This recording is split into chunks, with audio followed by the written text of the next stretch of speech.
Hey guys, John here with Costa Rica Escapes and Explorations. Have you ever heard of a chayote? It sounds like a furry animal you would see in the desert, but it's definitely not.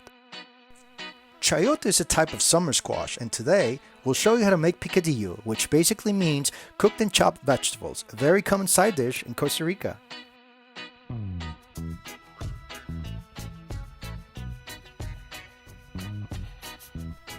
Start by washing and peeling the chayotes and then cut them into tiny squares.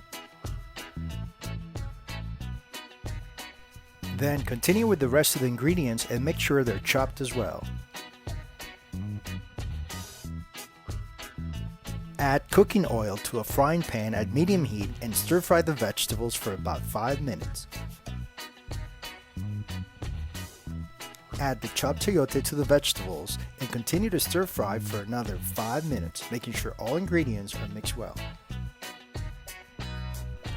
Add water as needed to make sure the chayote is soft. Reduce the heat and simmer for about 10 to 12 minutes. Add the cilantro and the sweet corn at the end, salt and pepper to taste, and pura vida, you have yourself a picadillo. Enjoy!